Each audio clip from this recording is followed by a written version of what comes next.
And Oh yeah, this is there it is. Gorgeous. Brandon, it feel fits you about it? perfectly. If This is your How do we wife, feel? you and your wife are gonna be those deer on Vic's sweater tonight. Oh, yes. After she sees you in that. fun. Yeah, I really hope my mom is not watching this episode. Hey, and welcome to episode 3 of Drinks with a VC, the holiday edition. Holla. Hi, Bree. What was your Hello. biggest takeaway? My biggest takeaway, besides the fact that you and I can't hold our liquor when it comes to Apparel Spritz, is that Brandon Farwell has a larger Broadway repertoire than even I do. Yeah, I can't believe it. I've known him since his DFJ days, and I had no inkling as to the musical talent that he was hiding. And so I really do hope our listeners listen in to the very end when we throw down a musical challenge and have him name that musical. Also, can I just say that Aperol Spritzes are sneaky destructive? I mean, you just drink one and then another, and then before you know it, I think this is the most bomb that we've gotten over the 3 episodes that we've taped. They sure creep up on you. I think our listeners and viewers will also enjoy seeing Brandon in a very festive holiday vest. So let's all get started. Hello, and welcome to Drinks with a VC, episode 3, and our holiday special. Thanks for tuning in from whatever platform you are using. My name is Vik I'm the co-founder and managing director of GreenCow Venture Capital, and I'm joined by my friend and co-hostess with the mostest, Bree Hansen. She leads up Burkland's biz dev. Bree, you have 2 disclaimers for us. Thanks, Vik. The first disclaimer, this is not your typical venture podcast. We assume the listener or the viewer can Google simple things like stage, industry focus, average check size, etc. Yeah, we want to spice things up and in the process, get to know the person behind the yes or no investment decision. And that means we'll cover some current events. We'll learn more about the experiences and passions that have come to shape our guests' views, and hopefully have a few laughs and drinks in the process. Yes, speaking of fun, guests and interviewers do consume alcoholic drinks during the taping of our show. So we do so responsibly, and we ask that everyone do so as well. So let's begin. So, Bree, I have always wanted to have my own holiday special. Quick shout out to Mom. Look at me now. Actually, don't look at me. I'm wearing an obscenely ugly Christmas sweater with 2 reindeers humping on it. Stand Yeah, up. here. I'll just do that one more time here. And it's everywhere. They're everywhere. Who gave that to you? Well, this is courtesy of co-host Bree, of you. Thank you. You're welcome. Merry Christmas. All right, we digress. Let's just jump into the introduction for tonight's guest, Brandon Farwell, who is the partner of XFund. Prior to XFund, he helped build out an 150 plus company portfolio at Rothenberg Ventures that included SpaceX, Robinhood, Gusto, Andela, and Patreon, amongst others. He was also a DFJ, where he was involved in their investments into Box, Yammer, and Twilio, to name a few. He's also been named to Forbes' 30 under 30 VC list. He's an advisor to Cassis, and he holds degrees from Stanford University and an MBA from Harvard Business School. So without further delay, welcome to the show, Brandon Farwell. Hi. Incredible. Vik and Bree, thanks for having me. Excited to be here, sweaters and all. No, thank you. I mean, I hear, your whole background and past, and it's just so impressive. Let's talk about your drink, the Apparel Spritz, which I am loving right now. This is dangerous. Why this drink? So, good question. I suppose the origin dates a couple of years back to my honeymoon with my lovely wife. We were in Italy, Capri specifically, and deciding on what to have over, I think it was day one lunch. And, if you, of course, Negronis, there's so many great options to pursue. And the Apparel Spritz was, I think, top of the list. And we're like, I think we've tried Apparel. Obviously, we know what Spritz means. Let's give it a whirl. We did. I'd say, I don't know, an hour plus, maybe it was 2 in to the lunch, and one Apparel became 2, became 3. And we're like, this becomes a tradition for us. So into the honeymoon in Italy, I think we became kings and queens of Apparel Spritz, and then immediately brought that tradition back home, where it generally, as I told you guys before, it's a summery beverage. Here we are, December 15th or whatever day it is today, and we're enjoying it. So it's a drink for all seasons, at least in our eyes. Absolutely, it's very tasty. It's very tasty, and it's really easy to make, even for someone like you, Vik. It's like 3 parts of you have, it's really 3 parts equal each time, not hard. The Spritz Aperol, Spritz being Prosecco, and then of course club soda, and then a little slice of real orange to put in there just for zest. But it's simple, so enjoy. Do you have these? Do you make them for yourselves on a regular basis at home, or is this something that you tend to enjoy at a bar? The former. I don't think I have ever been to a bar and ordered an Aperol Spritz. Let me think about that. No, I haven't. Certainly not in the United States. In Europe, specifically other parts of Italy on our trip, yes. But I tend to go with more sort of, I guess, artisanal cocktails at bars, where I just sort of say, I like bourbon and whiskey, sir or ma'am. Surprise me. And I'm usually quite surprised, because I appreciate the artistic skill around the bar, whereas I have very little. So I usually just ask for, here's my base drink, bourbon or whiskey, surprise me. I think the Aperol is a little bit too easy. It's kind of a cop-out, if you know what I mean. You might as well kind of try something new versus something you've already tried. Well, so I normally associate this time of year with parties, VC parties, and these extravagant blowouts. And typically there's always a food or a drink that's sort of out of season. So this is keeping in that theme, right? It's okay to have a spring or a summery drink in the middle of winter, right? Yes, sir. Wherever you are. So, don't feel confined is my message to our listeners. Drink what you want to drink. Plus, when was the last time you were outside anyway, right? I haven't seen the light in forever. So it might as well be spring outside, right? We could easily add one ingredient, give it a startup sounding name, and then it's like the cocktail of the hour at a holiday party. Yeah. It needs an Indian spice. What would the 4th ingredient be in your mind, Bree? Well, I think Vik just said an Indian spice. Cardamom, right? It would be like cardamom. Interesting. Okay. Yeah. Roasted cardamom, just to make it up there.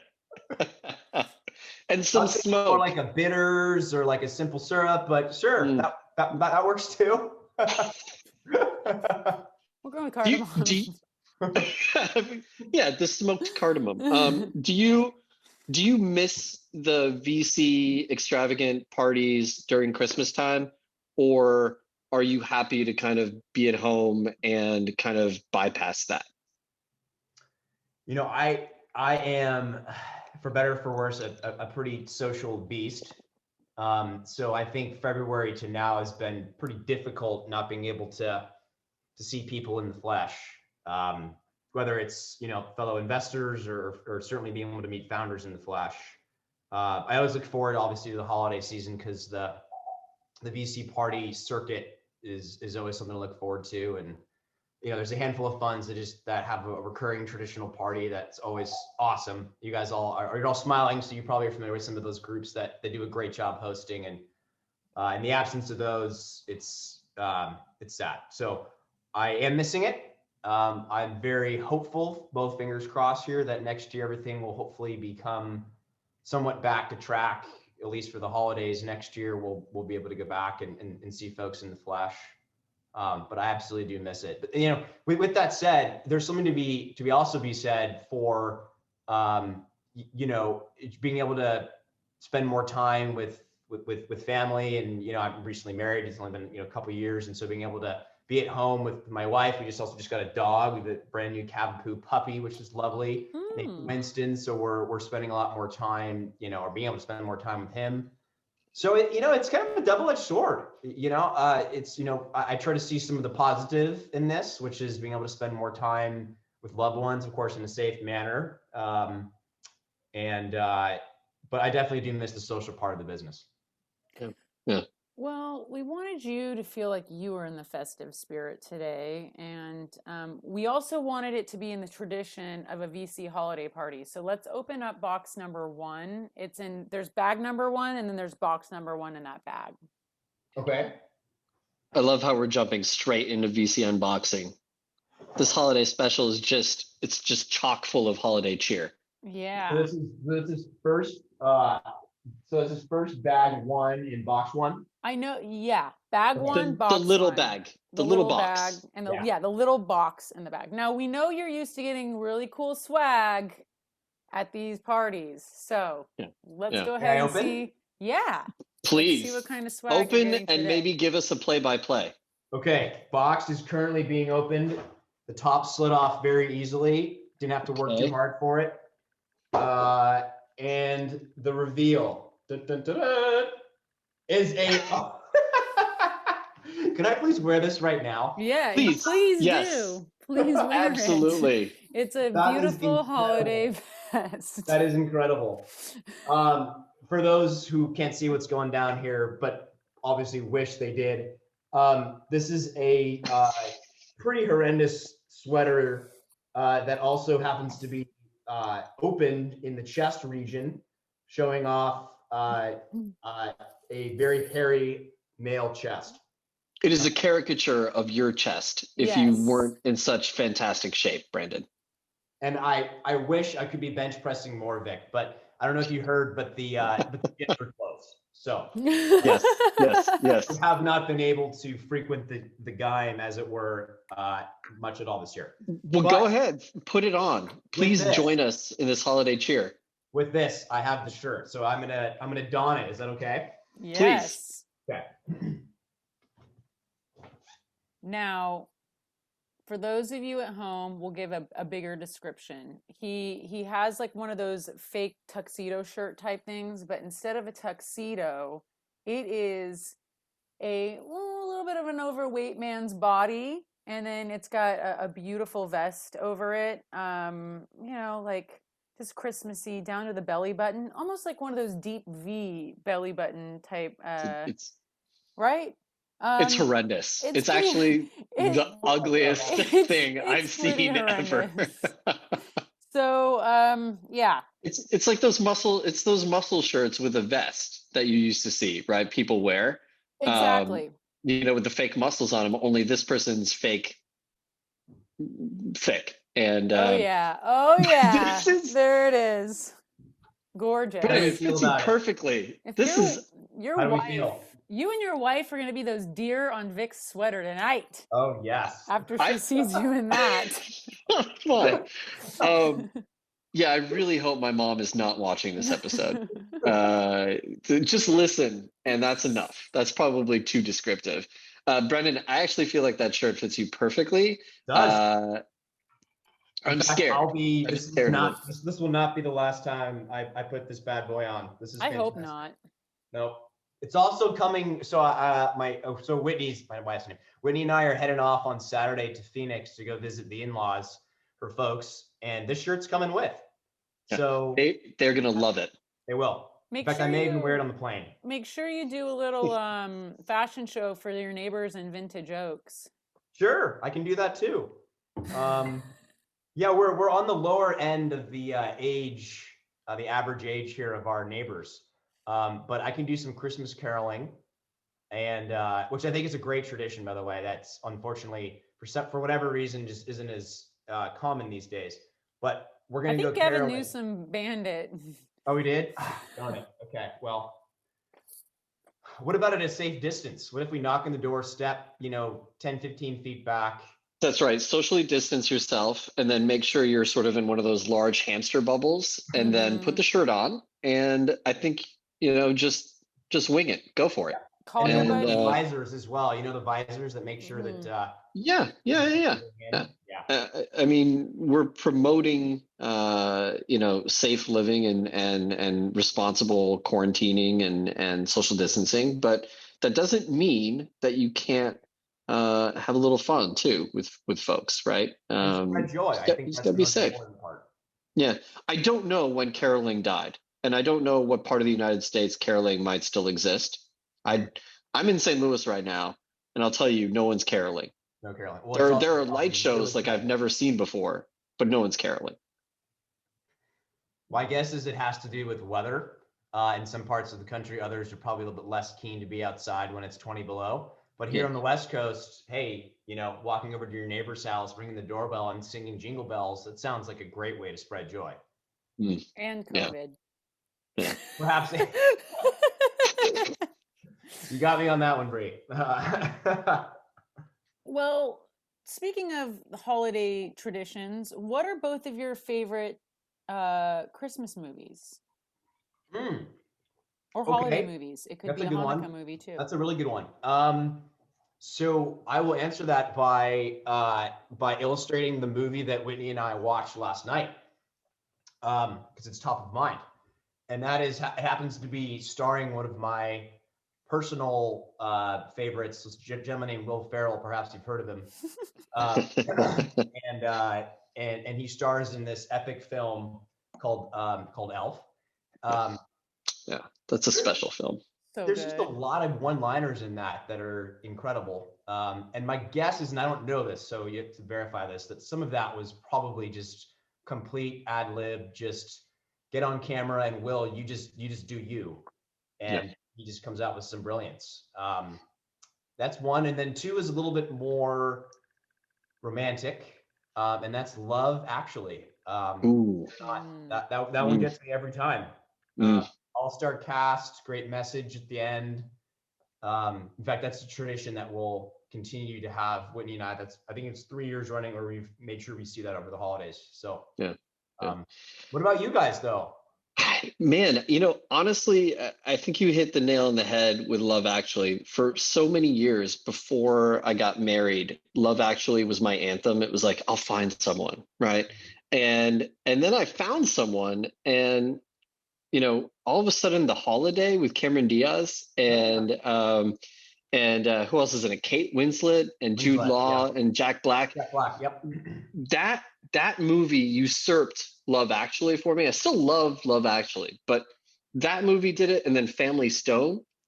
But I'm gonna actually go with something that was very recent that Laura and I watched last night, as a matter of fact, and it was her first time watching this, and I'm going to go ahead and put this question to rest. Die Hard is a Christmas movie. Yes, it is. And it's one of my favorite Christmas movies. That is very well said. Is that the so there's Die Hard 2, there's Die Hard with a Vengeance, there's like 12 Die Hards. Is this the original? I'm talking about the original. Rest in peace, Alan Rickman. I feel like the original does it for me, and everything from Yippee-ki-yay to the dead guy in the elevator with the ho ho ho on his shirt. I just feel like, look, it's everything that Christmas is to me. Dead guys in elevators, good to know. Dead guys in elevators with ho ho ho on them for the holiday. Sure. Yeah. What about you, Bree? I'll quote my favorite movie and see if you guys can name it. Even better. Okay. Grace, she died 20 years ago. Huh. Wait. Oh, man. You another quote? Shitter's full. Oh, yes. Christmas Story. No. Absolutely. Nope. Not Christmas Story. That's the leg lamp, Vic. Come on. Okay. Oh, yeah, no.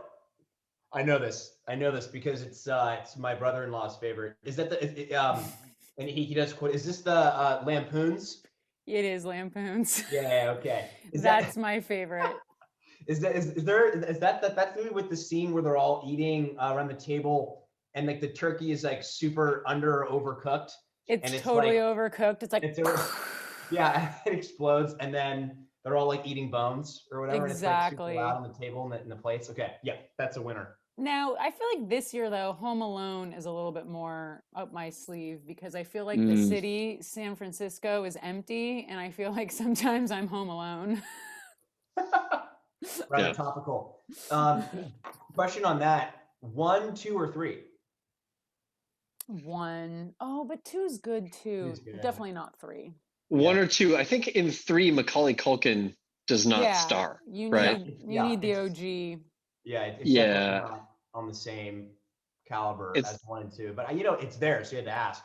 But I yeah, think yeah. 2, Lost in New York, that's just, I don't know. There's something Man, about Christmas in New York that really gets me. But Yeah. of course, the original is fantastic. he also Yeah. had that talk boy in Home Alone 2. Remember that? That like, Oh yeah. and Yeah. everyone was like, it was like the Walkman, but it was like the talk boy. I was like, I want a talk boy for Talk Christmas. boy. Doesn't he use the talk boy to play his uncle's like screaming tirade about getting out of like not washing him in the shower, which enables him? Yes. Yeah. Yes. Okay. Yep. That's a classic. Yeah. That's I think on most people's list, that's probably a top either 1 to 5 response to your favorite Christmas movies, Home Alone, 1 or 2. You know what's intriguing though? I would just say none of us picked an old-timey movie. And it's interesting because I think amongst our family, there's Miracle on 24th Street. There's, oh my gosh, come on, give me some more. I used to know these. It's a And Wonderful every year, Life. It's a Wonderful Life. Every year, I feel like my family watches these. My sister in particular is like, we have to put these on.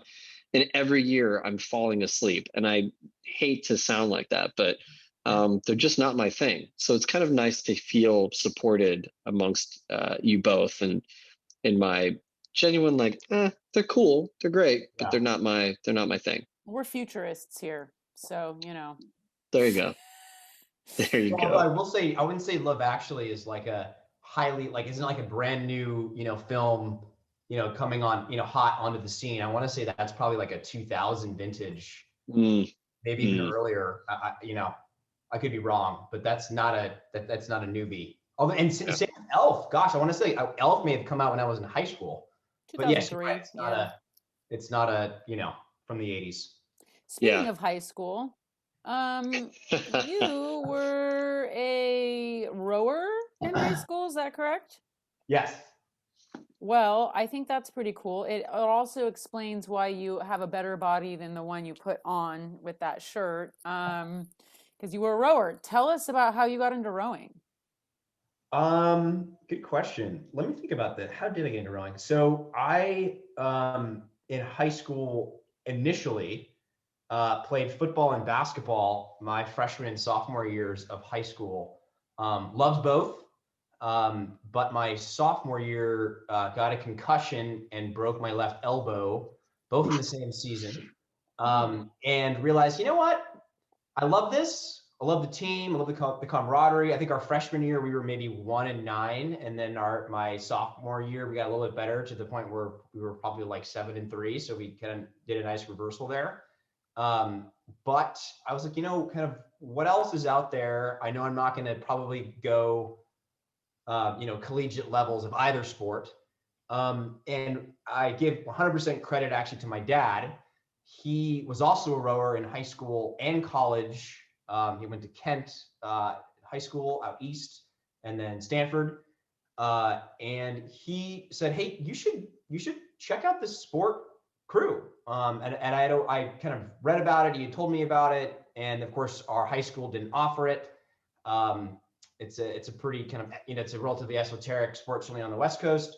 And turned out there had been a club team started around maybe 2 or so years prior. This was 2002 because I was class of 04 in high school. And it was at the time pretty much an all women's team. It was then called Silicon Valley Crew.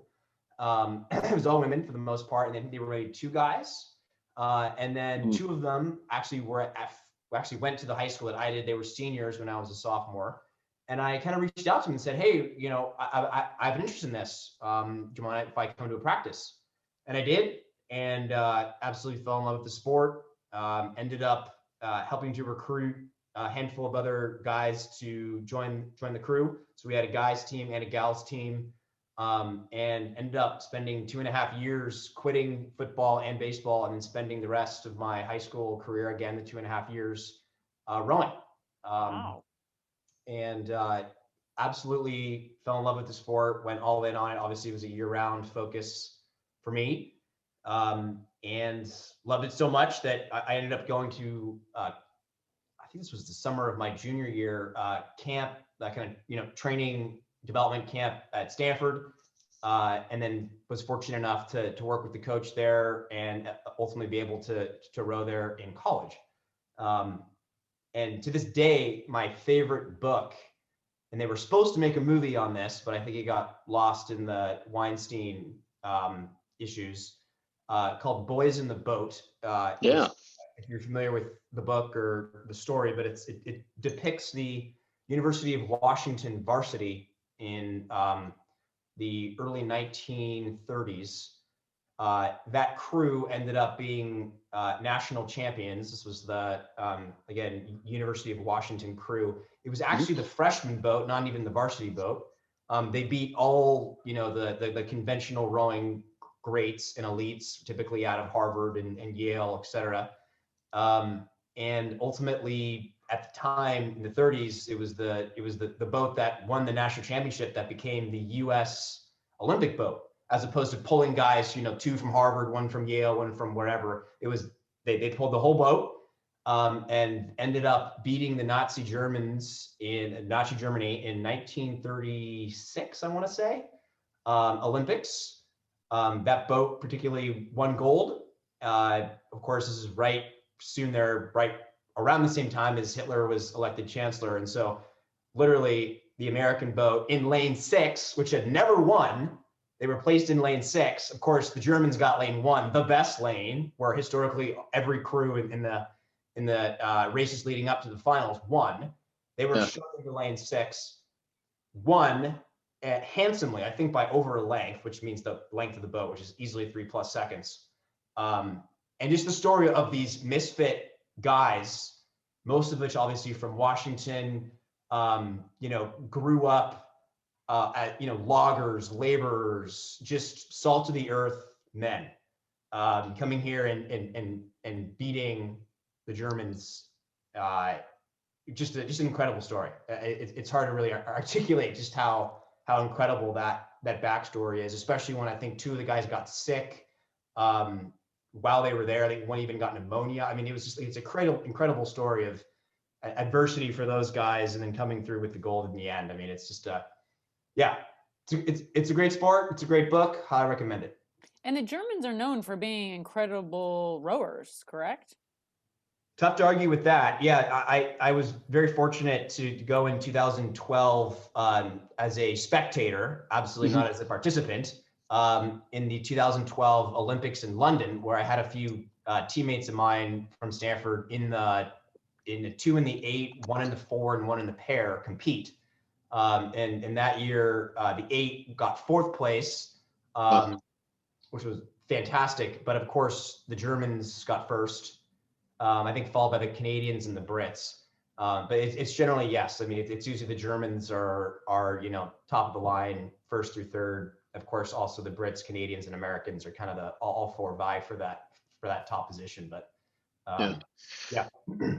So I'm going to take this in a different area. Can you open up the next gift for our VC unboxing? This is gift number 2. And while you're doing that, I think we're talking about kind of blasts from the past, and you had mentioned that you were going to pick up, you know, the oar again and try and find ways of getting in the boat and continue to row. As you're opening up this next gift, Wait, is this bag 2 or box 2? No, that's last. Oh, that's last. Oh, okay. But that one, see, I had to check. See, I'm glad you did, because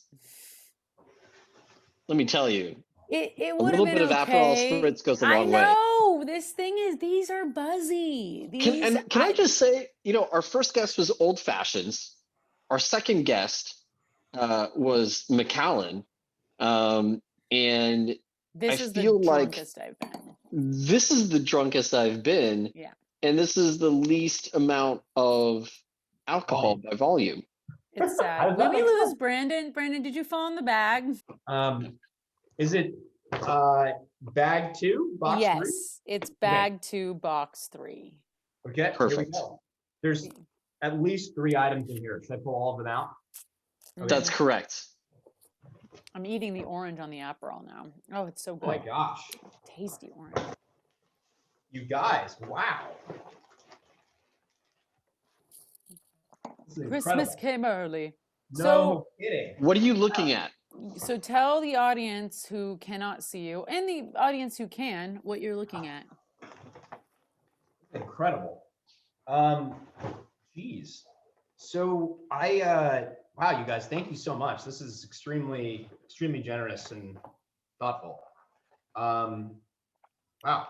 So I also, I guess, dating back to high school, started playing drums.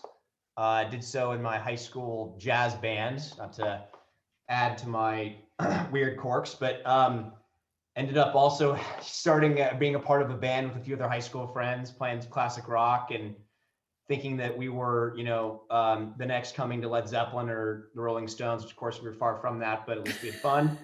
Had some, pretend like we had groupies, the whole thing.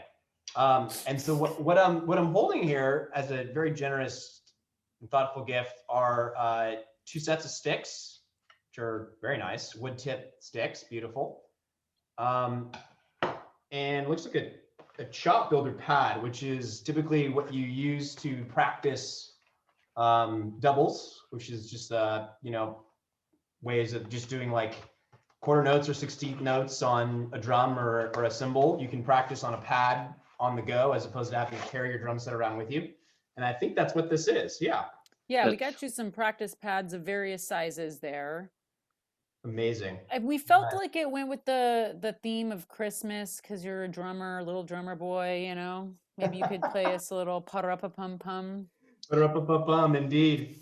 Oh my gosh, you guys, thank you so much. This is extremely generous and very nice. Extremely high caliber percussion set. So thank you guys both. It's funny, I have my old drum set is not currently at our house. I think I'd end up destroying any sense of neighborhoodship I have with my neighbors if I ended up beating these things to death as soon as we moved into our new home.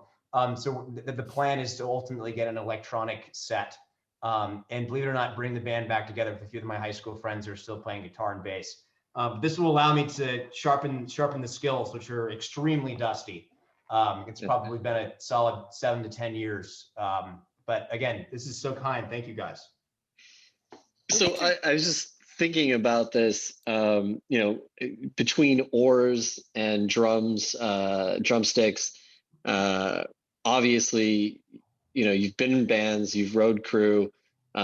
Each really has a tremendous amount of, it requires a tremendous amount of trust and enthusiasm for your team and the people that you're with, right? Your group.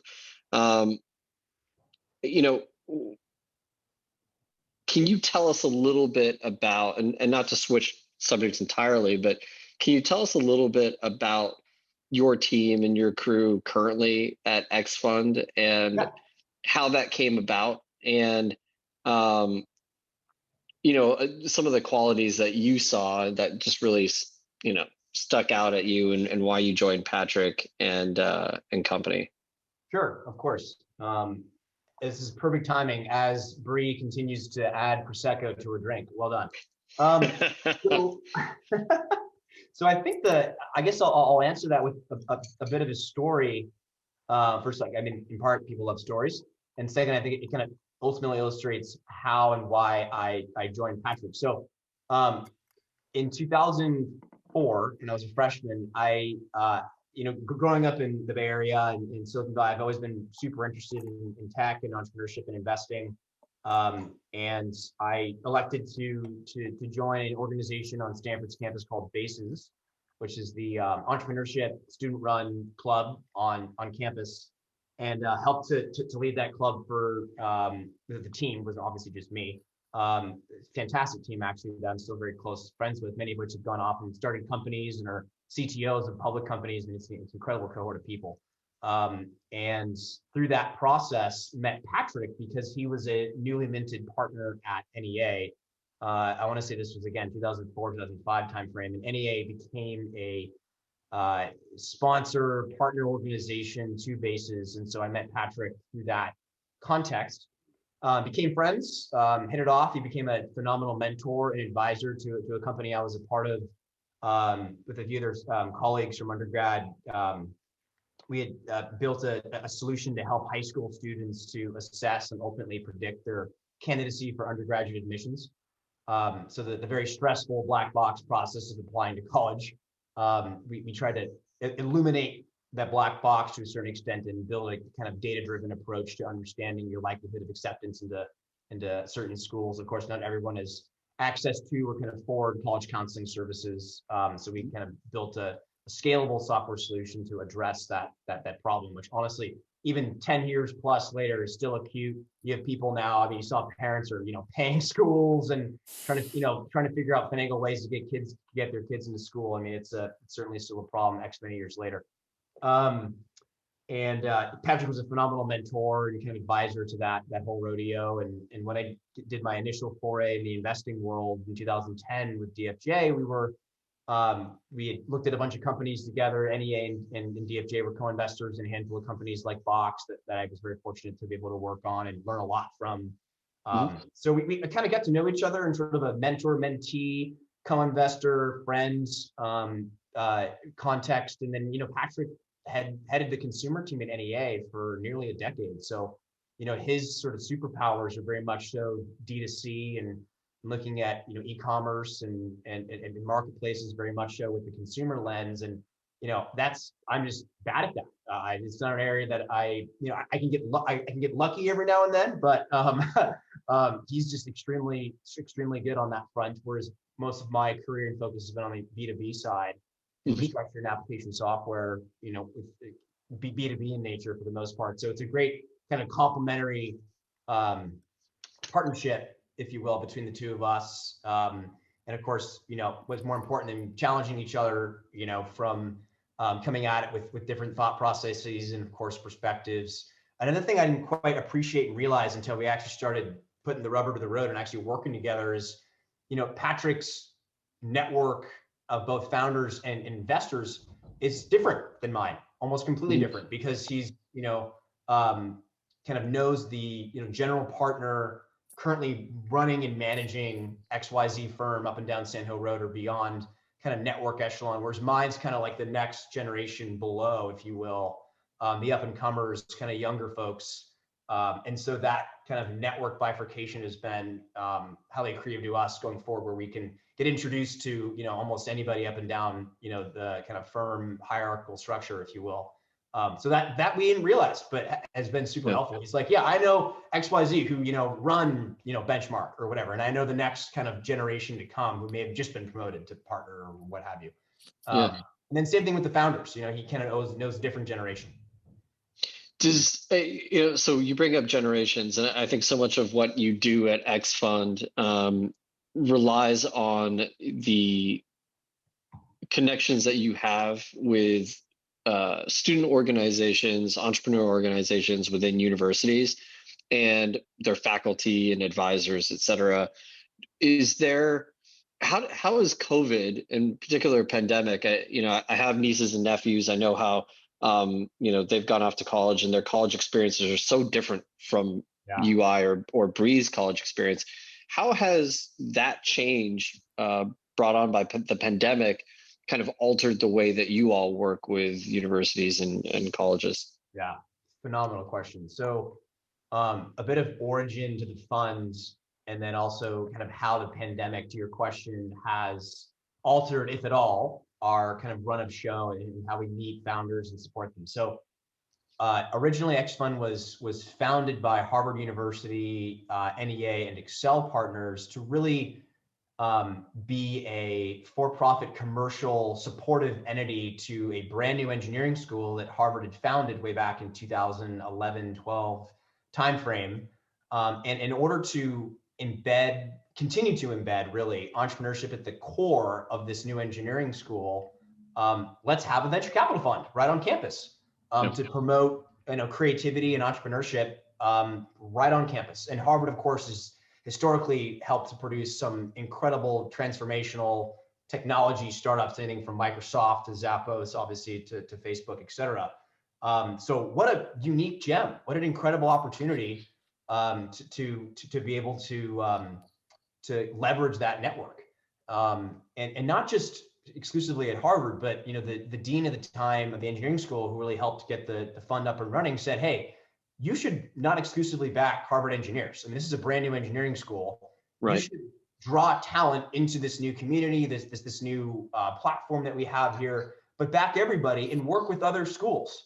So we obviously thought deeply behind what schools should be partnered with and work closely with that have historically championed entrepreneurship in a way that if you just look at the data of the campus of the founders' origins and from very successful venture-backed companies, it's pretty clear. I mean, at Harvard, Stanford really blows everyone out of the water, followed pretty closely by Harvard. And then you have other phenomenal schools like MIT and Berkeley and University of Pennsylvania, Wharton, that obviously also are right at the core kind of power law curve there amongst those 4 or 5 or 6 schools. Sure. So it's important to note we're open to everybody. That's a very important thing. We're not exclusively backing Berkeley grads or MIT grads or even Harvard grads.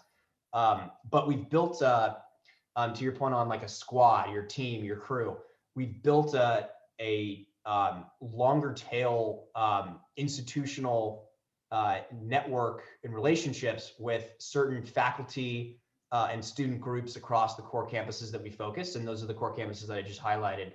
Where we work every year on a recurring institutional basis with the leadership of either student-run entrepreneurship clubs on campus, and then the permanence of the faculty who are teaching in entrepreneurship departments, typically sometimes also in computer science. And so we've built a crew, a network, and you can see a lot of them on our website, many of which again are permanent in nature, working exclusively with us.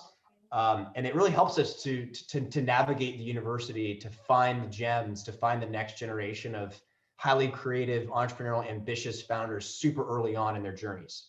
And so far that thesis is playing out well. I mean, we're only on Fund 3. We just launched and announced that in September, 120 million, which we're extremely excited about. But it's early, right? I mean, we're on Fund 3. We're not on Fund 13. So, but we've had some really great early wins with companies like Kensho and which has been realized, and it's just a fantastic outcome for us. Then a handful of companies, of course, that are doing really well, like Guideline and Philo and Zumper, et cetera.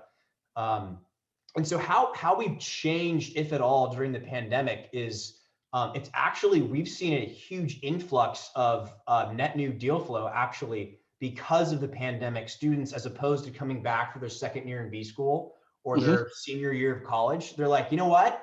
It's going to be a lot different now during the pandemic. I can't see my friends anymore. I can't see my favorite profs. I can't be on campus. I can't travel. If you're in B school, whatever. I'm not going back. I'm taking a year. I'm pursuing that company I've been working on this side now for 6, 8, 12 months, and I'm going all in. Yeah.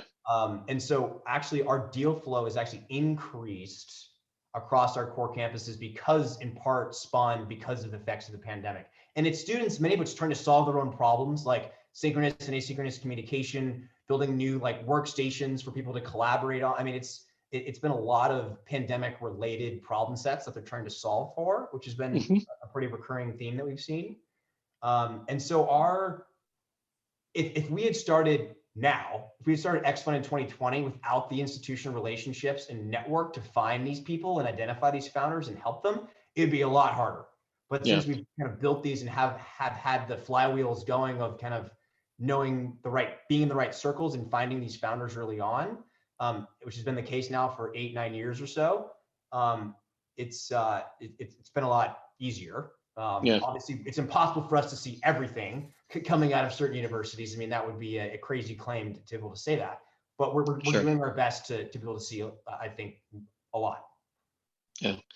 And I mean, it sounds like, and by the way, I'm a huge proponent of this concept of going after and backing lateral thinkers, right? People that have kind of not necessarily a tech first background, but have a real passion or experience or unique lens to a pain point, and then all of a sudden can leverage technology to solve that pain point. But because they bring a different aspect to it, they can find that success and build hopefully a scalable solution to that problem, right?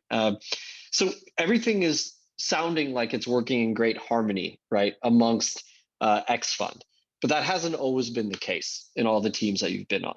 Nope. And my question to you is, do you learn more about yourself? You're a superhero, and I can attest to this. You do read people really well.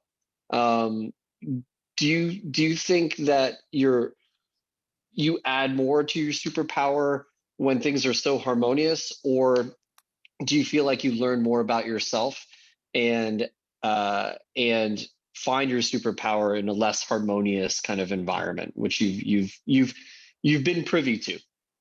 Yes, sir. So a few things. One is your initial comment before this one around lateral thinkers. I should have addressed earlier because it's a great one and an important overall pillar of how we invest at XFund and the types of founders we like to work with. We're not an extremely technocratic shop where we're exclusively, hunting and fishing in the computer science departments across these core campuses and exclusively only backing engineers. We actually purposefully go after, economics majors, history majors, folks that studied ancient Latin and Greek. And that's for a few reasons. One is typically these people have, they're not keen on just making the next version 3 a little bit better than version 2 and kind of off we go, rinse, wash, repeat, and it's incremental innovation. Sure. But these people that we call lateral thinkers typically have unique social insights about people's behavior going forward. And if you had told me that we would have a $100 billion business predicated on people opening up their own personal homes to strangers and inviting them in where they could hack you to death at night, I would slap you in the face. But it's people like, Brian Chesky and the founders, of Airbnb, for example. And I'm pretty sure Brian is a Rhode Island, is a RISD grad. So he said he, designed. The folks at Palantir, like, Carp, I think he's a social theory major. I mean, there are these people that don't necessarily are, computer science or mechanical engineering backgrounds, but have, interesting, academic pursuits beforehand, and then have this unique take on how we're going to operate as a society going forward, and they want to start new movements. And that's super cool. Like that, so again, we're not so technocratic in our thinking on the type of people that we back. I think that's an important part to mention, which is why we call ourselves like this kind of liberal arts focused, kind of lateral thinking type shop, which so far is paid some dividends for us. In fact, Daniel Nadler, the CEO and co-founder or founder of Kensho, our incredible early win, which the company sold to S&P Global a couple of years ago for nearly $700 million. We were fortunate early backers at a $5 million valuation, but Daniel was a poet. He literally published a book of love poems that was, like acclaimed, like extremely highly and reviewed by the New York Times. And I mean, guy was a poet and he was a PhD in economics. So, the guy was not a, computer scientist by any means out of the gates. So anyway, I just bring that up as an example. So your second question. I mean, there's no question I've been through, even before XFund, spending time at a fund called RV, Rothenberg Ventures, where founders, a fantastic human being, extremely ambitious, bright, capable, and I just think got ahead of his skis and ultimately kind of outspent and didn't have proper governance and communication amongst employees and amongst LPs, and the most important constituent, really. Yeah. And I think there's another lesson in there, which is going into business with friends and people that you know and respect and have for 10 plus years can be really difficult. But there's something to be said for complementary skill sets, but knowing each other for and having a relationship that's much more professional versus personal nature, where you actually feel much more comfortable pushing back, asking the same question a third or fourth time and actually demanding an answer, and then having proper checks and balances as an institution versus just sort of like run of the cuff kind of thing. We'll figure it out and hire an internal CFO versus an external CFO, and just kind of doing it right versus running a million miles an hour and letting things slide and accruing a bunch of quote unquote technical debt, if you will, before just actually solving it. Yeah. From Burkland, I'm going to have to say, always have an outside CFO, Yeah, well, there you go. Actually, that comes full circle. I teed you up for that, Bree. You're welcome. I had to just take it. You literally were like, here, Bree. And I'm like, yes, Brandon, outsource CFOs. There you go. Hire Burkland also. But right. It's a perfect example of, checks and balances and having proper governance. And obviously you have a phenomenal institution with experience, obviously within the office of the CFO at Burkland, that can ensure that every T is crossed, right? So, and all the communication is there and everything's appropriate. So, stuff like that. And how do you marry that with a fast-growing startup that's hiring people and executing on a vision that was unique but taking that and where the Silicon Valley culture is go, be number one, keep going, go, break through walls, versus just taking the time to actually stop, reflect, and get it right. Build the right governance, build the right institutions internally or externally, was the case maybe with an external CFO, for example, to ensure that you're placed properly. Yeah. Well, it sounds like you are in a fantastic position, and you're right where you're supposed to be. So cheers to that. Yes, sir. First of all. Now, we covered crew, we covered drums. Prior to this recording, we talked a little bit about another passion of yours. And I think there's no better way to sort of get into that than for you to go to the next gift. And don't even ask me which box to open. I don't know at this point. Bree, it's a bag. It's bag 3. It's a bag. It's a bag. Remember, VC unboxing turned to bags because bags are easier. Right. Only by process of elimination could I figure that out. So, oh my gosh, you guys, this is amazing. Okay, for the audience at home, what are you looking at? Yes, what are you looking at? For those who can see, I can throw it up on the video, but I'll also highlight it. So musicals, the definitive illustrated story. So I believe, obviously I have not read the forward on this yet, but it's a book that highlights maybe the history of musicals or yes, a whole bunch of them. Since we can't get you tickets to one, we wanted to give you one. You can look at it and think about it for when this thing is done. But it's a beautiful coffee table book for your new place. Oh my gosh. It's aesthetically, it's this gorgeous sort of gold, sequence plated book. It's gorgeous.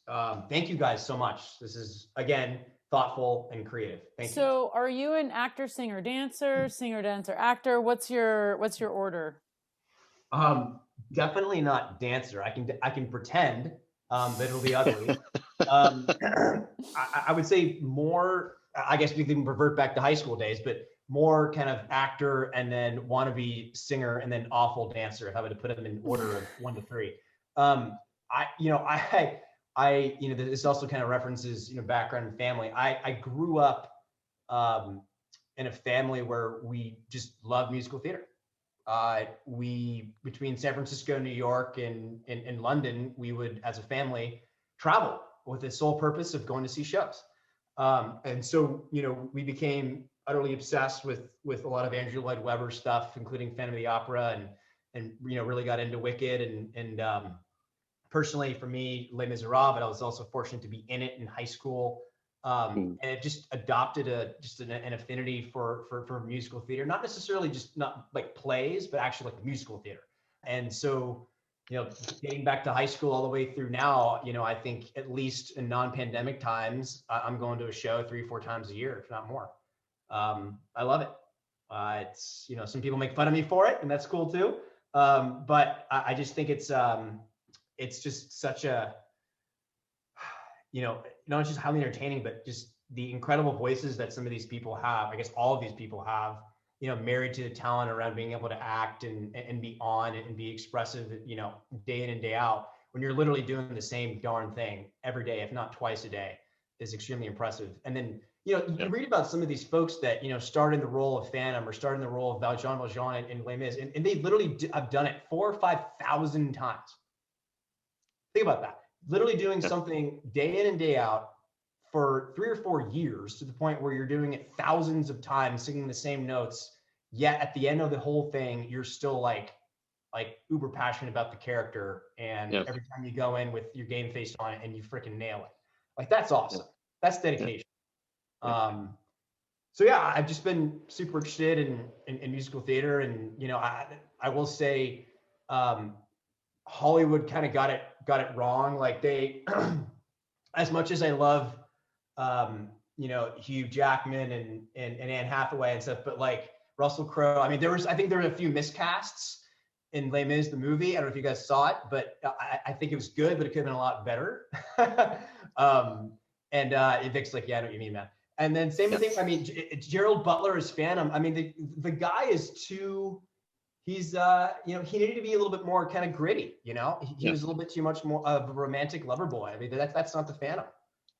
So as much as I love the theatrics and the setting and and the costumes and whatnot, you have a lot more, liberty and freedom, obviously, in a movie setting versus a musical on stage. But they kind of left for me a lot more to be desired. It's interesting how the leads, like the Hamilton or the Valjeans and Les Mis or the Phantom or whatever, like each new lead, each new individual actor or singer who comes in, I think has their own unique perspective. Absolutely. Ways of kind of singing the notes and acting and everything. And that's what makes it cool, right? Because they come in with something fresh and new. And either you dig that or you don't. Like, if you're kind of a traditionalist or whatever, like if you love Colm Wilkinson as Valjean, who was I think the original, and you don't like the way the new guy, whoever comes in next, sings Bring Him Home, because it's not exactly how Colm did it when he was originally Valjean, like, you're probably not going to like it, right? He doesn't draw out the right notes. He doesn't, hit that particular tenor perfectly or whatever. You're going to be like, well, shit, man, you didn't do it right. But the answer is no. Like, it's you. It's your own secret sauce. It's how you want to portray the character and your own spice. So, I mean, there's no right or wrong. It kind of speaks to you individually based off, you like a stronger voice, you like a better actor, you like whatever, to each his own. How do you think VR is going to change your experience with Broadway? And would you watch a VR Broadway? Yeah, I saw some of the early VR content on The Lion King, actually, in like 2014 or 15 timeframe. And honestly, it wasn't that exciting, because yes, you had a 360-degree camera placed like on Pride Rock, and you could like be on Pride Rock and see Simba being hoisted, and you could look left and there's Scar, and look right and there's Sarabi or whatever. Cool, but I didn't have the same experience because the audio wasn't the same. Like, nailing the audio in theater is just so paramount. And it was just kind of this awful kind of 2D shitty audio that didn't put me there properly. Aesthetically, being able to kind of turn my head left and right and be able to be in that immersive 360 experience was cool, but without the audio as the full experience, I kind of gave it like maybe a 6 out of 10, 6.5. And back in 2014, 15, the media was like, VR is the second coming. We're not going to go to theaters anymore. We're going to have headsets at home and be like tapped in, and it's going to change TV, media, and content. here we are, 2020, 5 or so years later, and well, you guys know what's happened. Full pandemic, no VR. Exactly. If Even this in a was the scenario- time. Totally, exactly. Like if this was the tailwind that would just like break the mold here, and we're all plugged into Vives and Oculuses, like this is it, and here we are.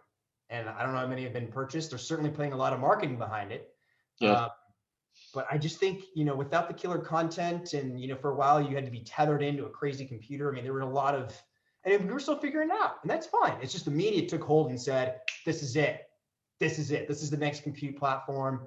Everyone get ready. There's, funds are deploying millions into this thing, and it was too early. And, that's investing, timing. Yeah. Yeah. Totally. Speaking of timing, yes. I'm really excited.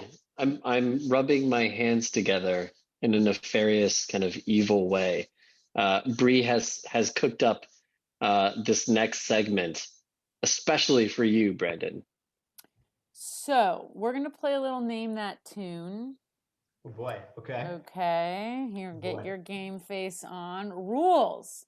If you get, this is obviously going to be around Broadway musicals. Okay, so if you get either the song or the musical, Vik and I are going to rotate drinking our beautiful little Apparel Spritz here. So, Vik, you better top up. It's topped up.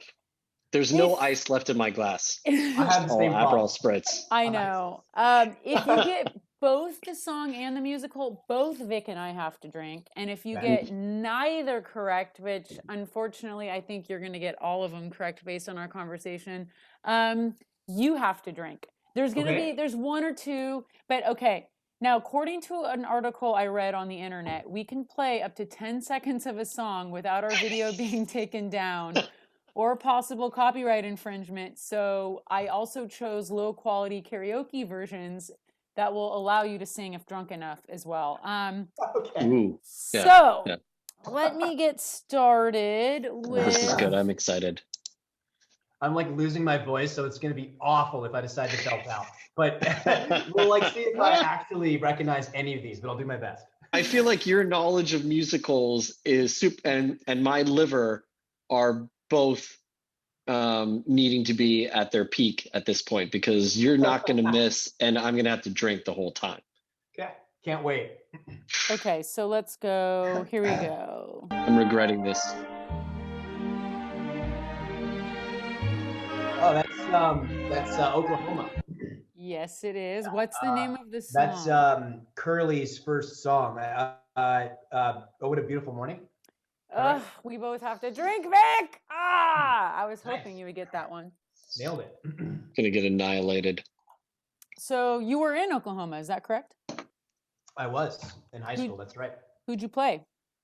I played Curly, believe it or not. Well, I guess the quick answer on that, if we want to do another quick sidebar, is the answer is really not Curly to begin with, because I had very little talent and decided to, hey, let's just give this a shot, because I love theater, and our high school Menlo, I went to a phenomenal theater department, and I said, screw it, let's do it. So we're doing Oklahoma for our spring musical. Was cast as like a lowly cowboy with maybe like 4 lines that probably half the time I forgot them, and would do some dancing on the side kind of thing, very much a support role cast thing. The lead, who was a senior at the time, a guy named Matt Pick, who was a phenomenal singer, was Curly. He was most of his lead roles go to seniors, which makes sense. His unfortunately grandfather died the night before, I think either our opener or our second show. And then so our drama department head and teacher, I remember her name, Beth Orr, looked at me and said, "Yup, we have no understudy, and believe it or not, I want you to do it." So, Star is Born. Hardly, which I just watched that movie for the 3rd time 2 days ago. It's fantastic. Love that movie. Fantastic film. But I cried the first time I saw that movie, by the way. Did you? I think I did too, by the way. The end is just so gut-wrenching. Oh my gosh. Yeah. I probably cried then if you guys did, for sure. You definitely did. I think all 3 of us did. I think I cry when I just hear the song. Yeah. The initial scene in the bar where she's singing like French, I'm not even sure what song she's La singing. Vie en Rose. Yeah, there it is. Yeah, and like he's just like, you can just tell. I mean, the acting is fantastic. He's just looking at her with this like these eyes, like, you are perfect. See, now that's chemistry, you know, like that was some on-screen chemistry right there. All right, we're getting sidetracked. Jesus, We're getting okay. sidetracked. I have a whole game here, and We have a whole game. Okay. Lady Gaga and Bradley Cooper. That's it. Thank you. Lady Gaga. Okay, so Brandon is Brandon 1 for 1 or 2 for 2. One for 1. Okay, technically 2 for 2. All right, next song.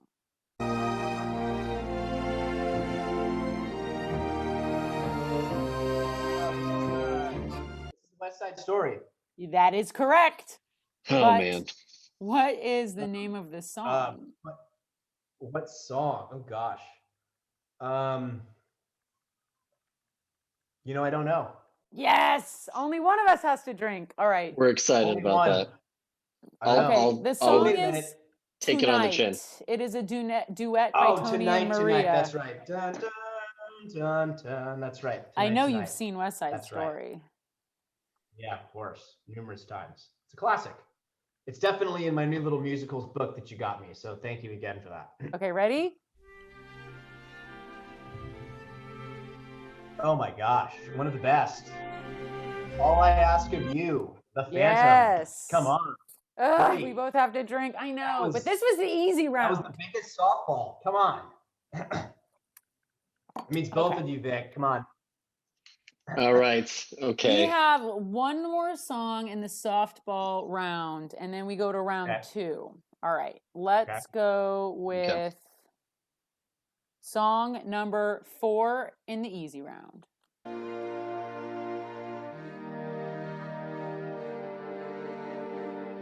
Oh. I Dream a Dream. Yep, you got And it. is Rob. Yeah. You got it. Damn it. Yeah. I almost had you on Cheers. that one. I gave you an extra on that.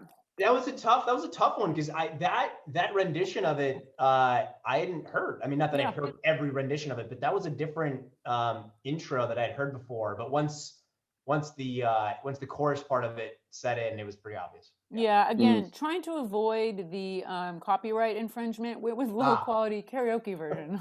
Right. The karaoke version. Okay, so I'm That already way the great. Google algorithm won't recognize it and it'll be like, we don't know this. If it's already on YouTube karaoke, then I think we're safe. Yes. Otherwise this whole part's getting edited out. That wasn't bad. I got every one, and only one on West Side Story. I biffed on Tonight, which of course I knew, but just it's the Now, apple. we have a special round for you. Round 2. This is what we like to call the VC Investor round. These are all songs related to money, investing, etc. So this is a special Broadway musical list for you. So let's start with song number 1.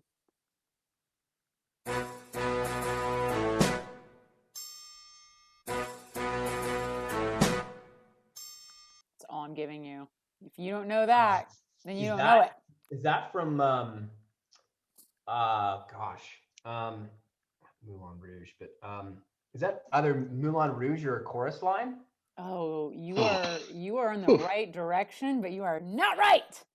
Yes. I'll give you one more guess. You get 3 guesses. New rule. Well, I feel like these new rules are not in our favor, Bree. This is a horrible idea. That's true. I have been giving the favor to Brandon on these Moulin rules. Rouge chorus line. I'm sure. Chicago? No, but you were you lose this Close round. again. Drink. Close Okay, again. You this you was lose. Big Spender from Sweet Charity. Okay, I've actually not seen Sweet Charity, believe it or not. It's a Fosse favorite, so Yeah. Well, you know, all those 3 I mentioned have some Fosse. Well, probably not chorus line, but there's some Fossiness to the other 2. that is true. There is that is why I was saying you're in the right direction. That's all Fosse material. So, okay, next one.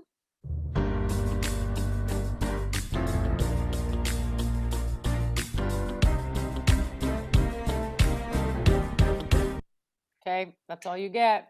Don't know it. This is Vic's favorite. Wow. I am a Hamill fan, Was it And Hamilton? it is Hamilton. That was I'm not Hamilton? giving No away my way. shot. One shot. Oh, that was one shot. Really? I didn't That recognize that. is. Wow. Okay. That is Great song. my shot from Hamilton. And we put him in the finance category because of his position in the US government, and there's like an entrepreneurial spirit to it. 100%, Yes. guys. You know what? I really love that you said that. Hamilton was like the proponent of a federal banking system, which was obviously at the time extremely controversial. And I love that you guys bring that up. That's so cool. I love that. Absolutely. Hamilton was also at the Battle of Trenton, which was a huge win for the Americans during the Revolution. That kind of That's right. out of the war. He was like Washington's one of his lieutenant captain types during Trenton. Hamilton was an absolute hero on so many fronts, not just helping form our government. Anyway, fun. I love Hamilton. Okay, let's move on. Should we move on to the We've holiday got the next bonus one. round? You want to move on? Okay. How about we do one more investor round? One more VC investor round. Yeah, I agree. And let's see. Let me pick one real quick. Let's do. Ooh.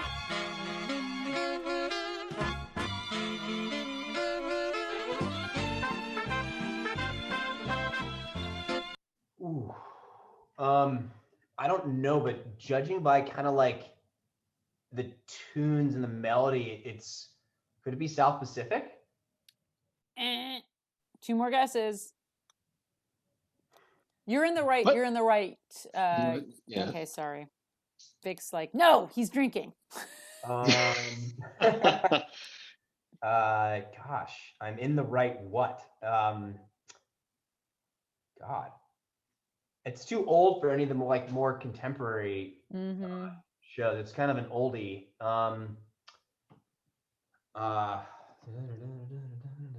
Can you play it again? Yep.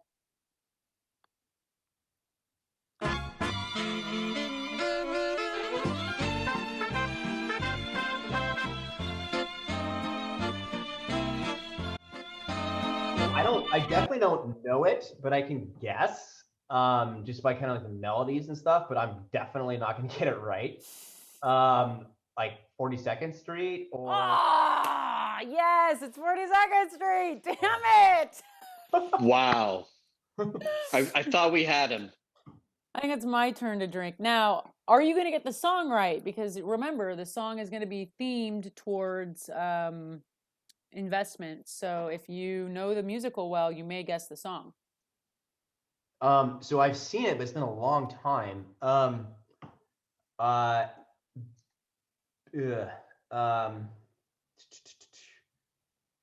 Is it Battle of the Bands? Is it? It is. We're in the money. We're in the money. Yeah. How did I not know that? But okay, I'm one of two on that particular try. This is now the holiday bonus round. Okay. 2 songs, and let's get started. Oh gosh, you guys, come on. Come on.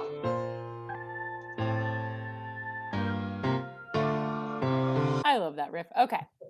So obviously, I waited till the end because I wanted to hear the whole riff because it's so beautiful. 10 seconds, man. But I'm a huge Rent fan. You know, I actually think the movie's fantastic. If you were to take a sort of sampling of the movies that were made in kind of response to the success of the musical itself, I would put Rent at the top. In part because actually they drew from the original cast to be in the movie as actual singers and actors. It's not the case for Phantom and Les Mis and blah, blah, blah. Actually, Colm Wilkinson, who was the original Valjean, did play the bishop in Les Mis, but that's a small part. So, but point being, Rent did a great job with the movie. I think it's a great film. Seasons of Love is always a winner. Well, there's not a lot of holiday musical songs. So this is a lot. This last one, well, I think it speaks for itself.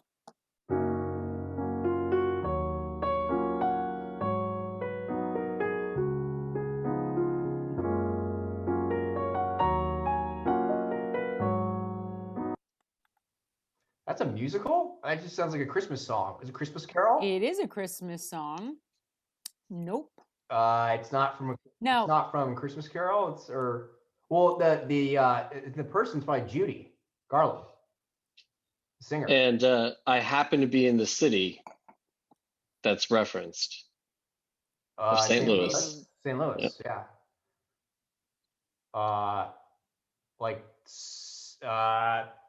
The show, is it really a musical? Yeah, I guess it is. With St. Louis in the title. Meet Me in St. Louis. There it is. There it is. There it is. There it is. Fantastic. Wow. All right. All right.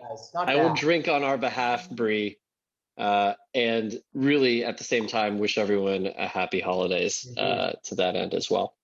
And we have one last gift for you for obviously trouncing us in this game. Yes. You won by a mile. So your final gift is box that we're in weird order, but box number 2 and bag number 1. Okay. I got it right here. The one I almost opened until you told me not to. Okay. Yeah. Right. Kudos to you, by the way, Bree. I would not have memorized or remembered the order that I saw them in person. So yeah. Okay. And I was waiting, by the way, for a Les Mis riff in our competition, but we didn't get one.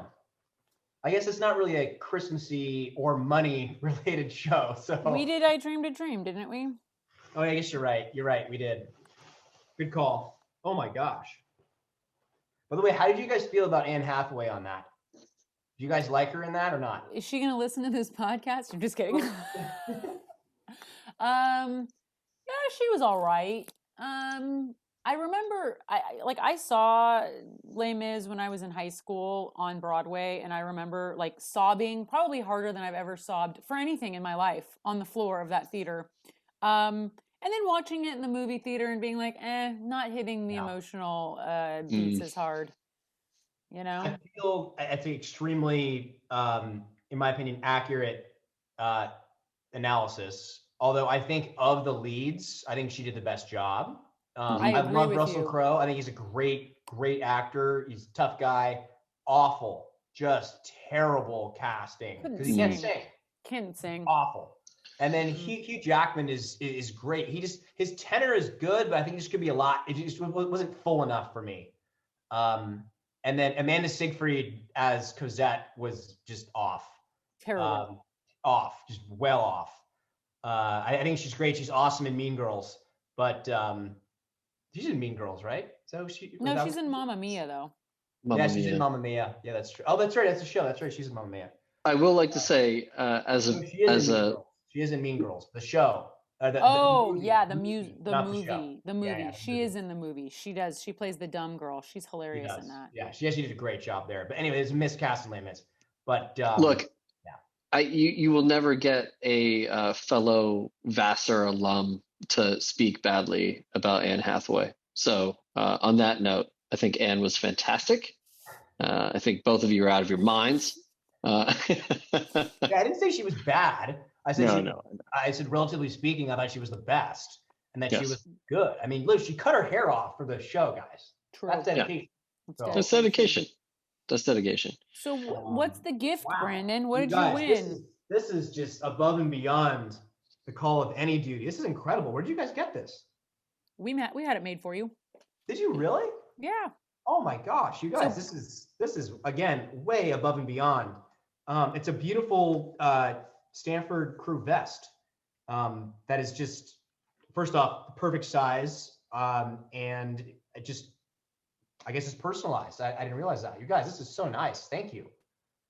So nice. Well, we are so glad that you came here. Everyone that comes on this show, we kind of like to make fun of the VC vest. Okay. So we give you each your own personal one, so you don't show up to your first in-person conference looking like everybody else. Right. You gotta have your own independent, vest there.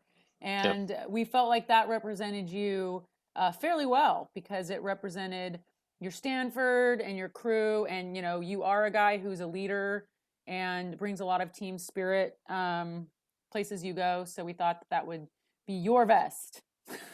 I will wear it extremely proudly. I love it. Again, I can't thank all 4 of you enough. This is so generous. It's awesome. I absolutely adore it. Thank you guys so much. Well, The fact that excellent. you made it personalized, you had it made. I mean, it's just, again, above and beyond. Thank you guys so much. This is gorgeous. This is amazing. Thank you. Well, look, I know we're running way over, but as we like to do with each of these episodes, we have our guest give the last toast to end the segment. So the floor, the mic is yours. Take us out.